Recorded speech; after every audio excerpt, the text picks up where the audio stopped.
Good, thank you very much. Good afternoon and welcome to the council meeting to discuss the official plan and zoning bylaws update process. Call the meeting to order at 3:30 p.m. Any disclosure of interest today? Hearing none. Go right on to the CEO report, official plan and zoning bylaw update process. Mr. Skwarczynski. Yeah, so today is, I don't know, we'll ask Mr. Allen come down and make some introductions. So obviously we've initiated the official plan zoning bylaw process, issued the request for proposals to WSP, and today is just a preliminary meeting with council to introduce the process, where it's going to take us over the next literally year and a half from a municipal perspective. So with that, I'll turn it over to our chief building official, Mr. Allen, to make some introductions, and we can get started with the brief presentation that WSP is going to make today. Great. Good afternoon. Good evening, Mayor Council. Right now, I've lost track of time. I just had a baby on Wednesday, so I'm a little out of sorts on time and sleep. WSP, you remember from previous meeting where they were the consultant chosen to do the new official plan zoning bylaw update. So they prepared a presentation to illustrate the process that's going to play out over the next 18 months or so. And I see we have Anita Stott with WSP. She is the acting project manager right now. There's another project manager with them who had to do just a short-term leave, but Anita is just as qualified. And Anita, I'm sure you'll have a little bit more to present about your own introduction. And then Courtney Lawrence works with WSP doing the housing needs assessment research. Yeah, I think I'll turn it over to them. They have a presentation ready to go. Good afternoon and welcome. Thank you very much, Tim, and good afternoon, your worship, members of council, town staff, and any community members who might be in attendance. Can I have permission to share my presentation? Okay, just please let me know if you can see the slides.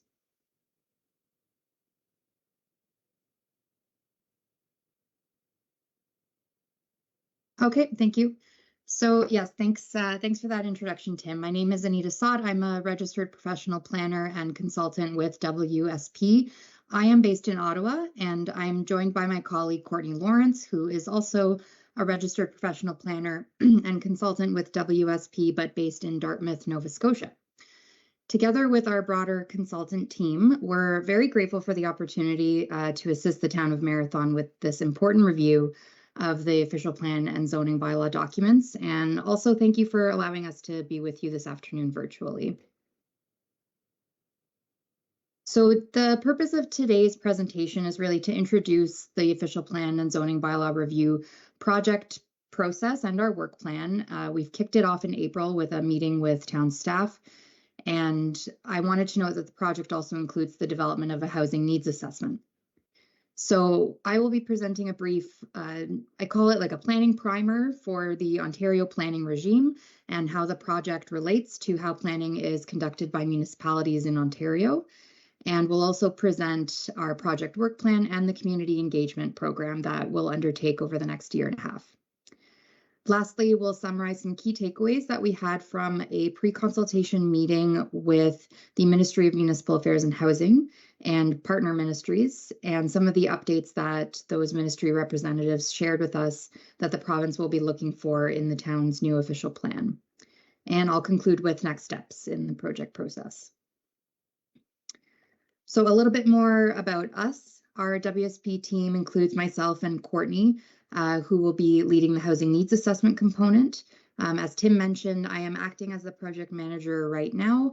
Our project manager in our proposal, Jill McDonald, is on a short-term personal leave, but she'll be returning towards the end of June, at which time she'll resume her project manager role. And I will work closely with Jill on the development of official plan policies and zoning bylaw provisions throughout the course of the project. Our firm has a national planning practice, and our team specifically has significant experience undertaking official plan and zoning bylaw reviews across Northern and Eastern Ontario. We're currently working with the City of Kenora and the town of Fort Frances on similar projects, and Jill and I recently completed the zoning bylaw review for the City of Dryden.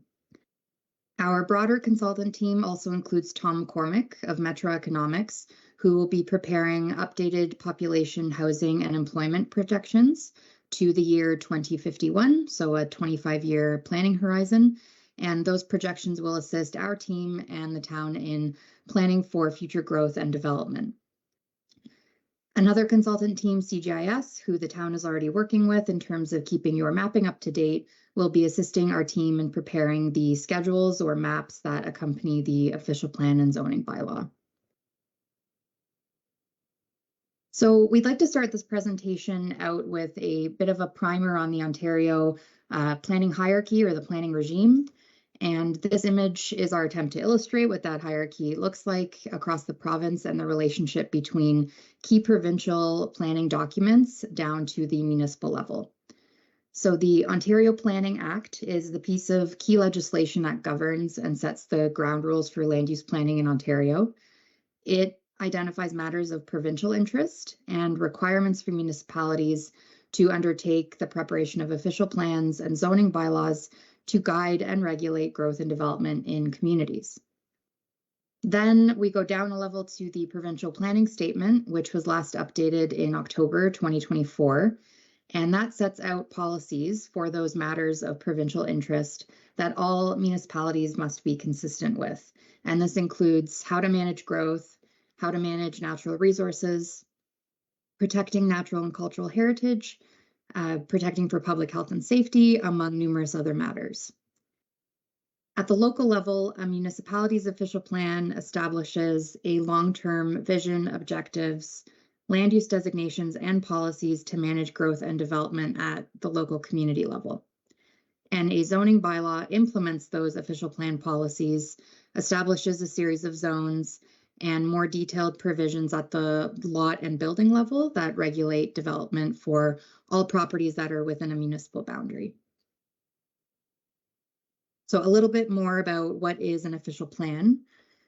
It is a cornerstone for decision-making that's related to land use and development in a community, and it has to be kept current to reflect the vision and goals that a community is trying to achieve. So the Town of Marathon's new official plan will provide land use policy directions to guide growth and development over the next 25 years to the year 2051.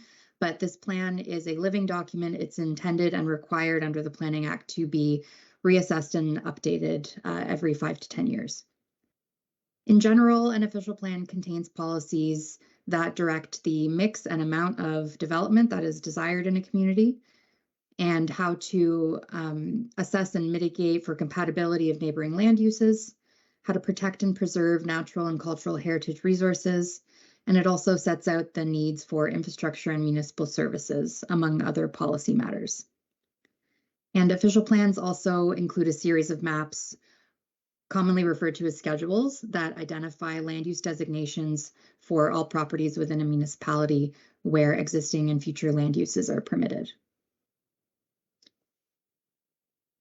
As I mentioned, municipalities must undertake a review and update of their official plan periodically, and the town's current official plan was last approved by the province in 2016. So it is now being reviewed to ensure that its objectives and policies remain relevant to the local issues facing the community and to meet requirements of the Planning Act, of which there have been many changes, especially with this current government over the last several years. And I mentioned as well that a new provincial planning statement came into effect in fall of 2024. In terms of the zoning bylaw, zoning bylaws are a legal document that implement those policies in the official plan. And as I noted, they provide more detailed and specific regulations at the property and building level. They regulate permitted uses and built form, and also contain provisions to help balance land uses and mitigate conflicts between uses. For example, sensitive land uses like housing and their compatibility or lack thereof with more noxious uses like industry. So there may be setback requirements in a zoning bylaw between those types of uses. Zoning bylaws also establish a series of zones, rural, urban, residential, commercial, industrial, and so on, that are illustrated again on a series of schedules, and they implement the official plan land use designations in more detail. So some of the detailed standards for properties that would be specified in each zone in a zoning bylaw include the specific uses that are permitted, requirements for lot areas and dimensions, such as lot widths or building heights, maximum lot coverage, and where buildings and structures can be located on a property. So how far they should be set back from streets, neighboring lot lines, and water bodies, for example.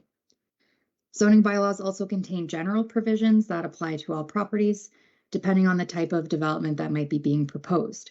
So, for example, general provisions often include parking, specific parking requirements and landscaping requirements for certain uses. The Planning Act also specifies the time frame in which a zoning bylaw must be reviewed, and that is within 3 years of a new official plan or an updated official plan coming into effect to conform to and to implement those revised or new policies. And many municipalities, like Marathon has elected to do through this project, choose to undertake these reviews concurrently for efficiency.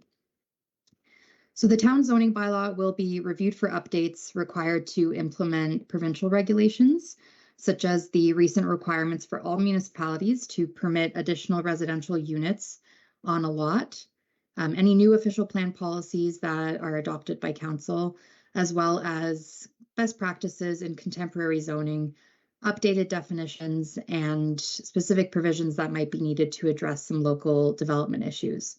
For example, we've heard from town staff about the need to review provisions regarding front yard parking and encroachment of certain structures like decks and ramps, recreational vehicle storage, driveway dimensions and widths, and shipping container provisions. So at this point, I'll turn it over to Courtney to speak with you a little bit about what the housing needs assessment will contain. Perfect. Thanks, Anita. So a housing needs assessment is primarily a data-driven analysis that combines quantitative data and community input. And so this helps us to understand the current and future housing needs of a community. Through these assessments, we look at a range of factors, which include things such as population trends, household incomes, what the current housing supply is, and affordability. Much of this data comes from the National Census, which you're probably familiar with, and is also supplemented by information such as what the current local real estate market is, information from the town on development, historic development, what demolitions look like, and from local organizations and agencies in the community. The goal of the assessment is to identify current housing gaps. So as an example, if there's a shortage of rental units in the community, or maybe there's challenges with accessible housing or housing for folks with different levels of income. It also helps local governments such as yourselves make informed decisions about land use, zoning, and housing policy, and can be used to support external funding applications. And then the results or key findings guide where and what types of housing should be planned to meet the needs of all residents. So that means ones that are currently living there now, and also what that means for the next 25 years. Anita, I'll get you to go to the next slide. So the housing needs assessment directly informs updates to the official plan and zoning bylaw, and it helps to ensure that the land use policies support a diverse and inclusive range of housing options that reflect what's most needed in the community and how the community's needs are changing. It looks at and identifies the types of housing and related support services. So that could include services such as accessible or assisted living, and what will be most needed over the next 25 years. So again, is that rental units? Is that more seniors housing, supportive housing, affordable housing options?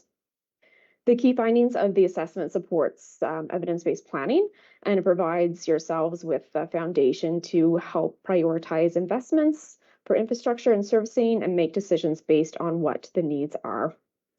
And lastly, this assessment is a requirement of the Federal Housing Accelerator Program, which the town is participating in. So meeting this requirement ensures the town remains eligible for that critical funding support. Go to the next slide, Anita. So I'm just going to take a few minutes here and walk you through generally what our project work plan is. So generally, we will unfold this project through a 5-stage process with an anticipated completion date of fall of 2026, so about 18 months. The project was officially kicked off last month. We had a project startup meeting and a meeting with provincial ministries, and we developed the engagement strategy. And now with today's meeting, we are then moving into stage 2, which currently involves collecting and analyzing data. And we'll be preparing a series of reports, including a population, housing, and employment forecast report, the housing needs assessment, and a background report, which will summarize existing plans, policies, current context, and that'll be worked on throughout the month of June, leading into our first touch point with the community, a public open house, which is anticipated to be held midsummer. And then following the engagement, we will prepare a policy directions report and wrap up stage 2 with a special meeting of council. Stage 3 then involves preparing the draft official plan and zoning bylaw and submitting the draft official plan to MMH for its 90-day review. And the final draft official plan will then be presented at a statutory public meeting, which is anticipated to be held in the spring of 2026. Go to the next slide, Anita. And then in stage 4 involves the approval process for the final official plan and the revised zoning bylaw. And then lastly, we close out the project in stage 5, which includes the statutory open house meetings and the approvals process for the zoning bylaw. And the stage is anticipated to be through the summer of 2026 with the final approvals in fall of 2026. And I'll pass it back to you, Anita. Great, thank you. So a little bit more detail now about our community engagement program. Over the course of the next year and a half, we will be engaging with the Marathon community, both in person and virtually, at key milestones to get community feedback on our background studies, the draft documents that we'll be preparing, which will all be made available on the newly launched town project webpage. Notices for those engagement events will also be published in advance, some of which have some Planning Act requirements for the notification period. So we'll work with town staff to ensure those notices go out in a timely manner. As Courtney mentioned, the first opportunity for public engagement where we will be, we're looking forward to visiting Marathon and getting hopefully a bit of a community tour, and we'll be facilitating an in-person public open house. It's targeted towards the end of July, and we will be presenting our draft background report and the draft housing needs assessment for community input and hopefully getting a sense of the community's perspectives on some key policy and zoning issues. There will be future public open houses, as Courtney mentioned, in-person statutory public open houses for the draft official plan and the draft zoning bylaw, and those will be followed by virtual statutory public meetings, which is a more formal meeting in front of council to present the drafts and to provide an opportunity for members of the public to make delegations, whether oral or written comments to council with any comments on those documents. Courtney also mentioned how we will engage with council. So she noted that there will be a virtual special meeting, at which point we will be presenting draft policy recommendations for the official plan. And this is a special meeting that's required under the Planning Act anytime a municipality undertakes an official plan review. And at that meeting, we will ask council to provide comments on our policy recommendations and to provide us with directions on how to proceed to drafting the official plan. Together with town staff, we will also be reaching out to your neighboring Indigenous communities to confirm whether they would like to be engaged in the project and how. And we will be working closely with town staff throughout the entire project, members of whom have formed a specific technical advisory committee for this project, and they will be providing detailed review and direction on all of our major draft deliverables. So we have mentioned a couple times that we met with the Ontario Provincial Ministries, and this is one of the initial steps that all municipalities have to undertake when they embark on an official plan review. So we met with representatives from the Ministry of Municipal Affairs and Housing, as well as the other Ontario partner ministries, whose responsibility will be to review the draft official plan and provide specific comments on how well that official plan addresses provincial interests and the provincial planning statement. The Minister of Municipal Affairs and Housing is also responsible for approving the town's official plan. So as mentioned, we met with ministry representatives on April 30th, and we received some preliminary direction on the key updates that ministry staff will be looking for in the draft official plan. And some of those updates include just changes to terminology and definitions that have occurred over the years since Marathon's last official plan was approved.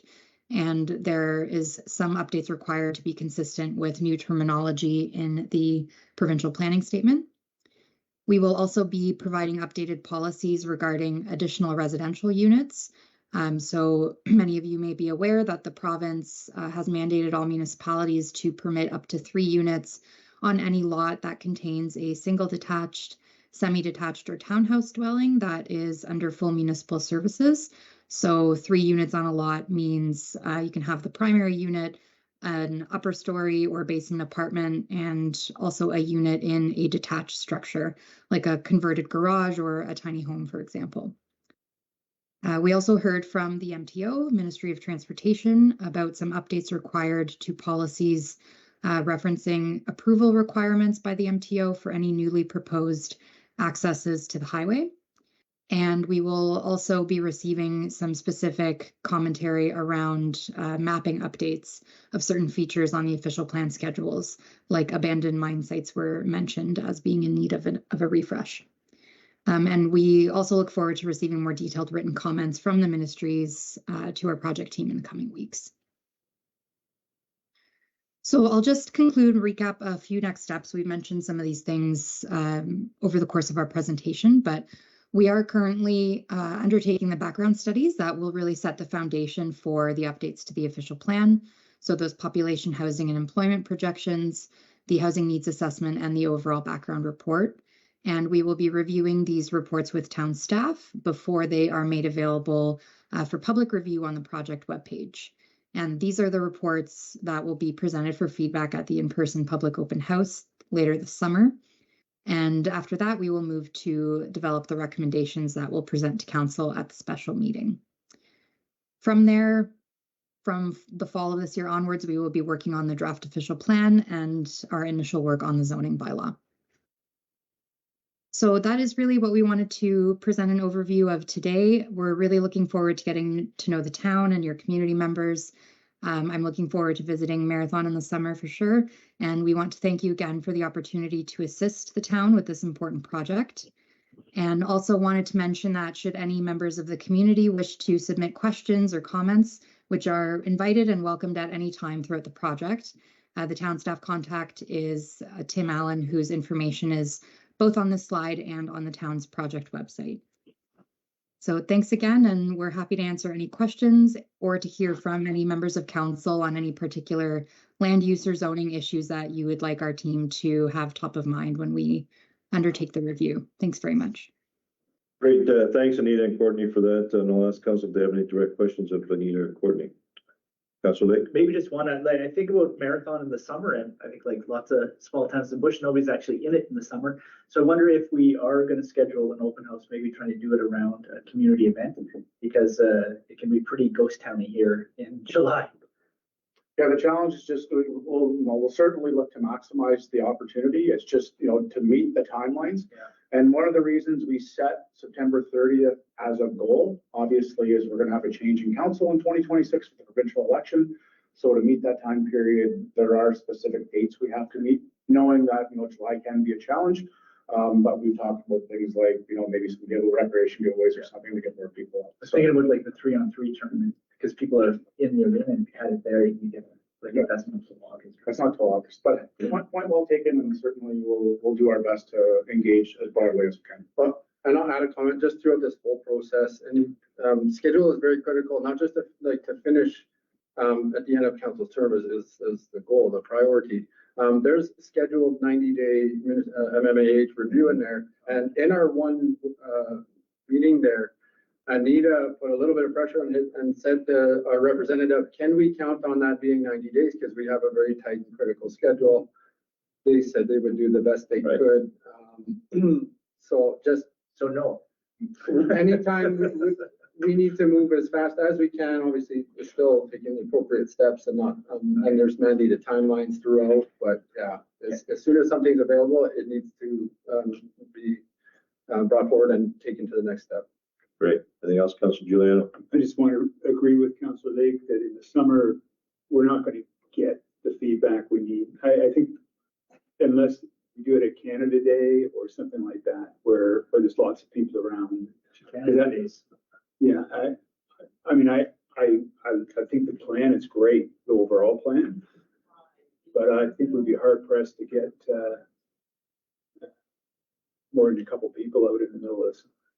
So just for council information, historically, I've been around for a long time, and I've probably been through 3, maybe 4 official plans, my 5th one. And typically, you don't have much participation from the public at all, because they don't fully appreciate the official plan and zoning bylaw amendments.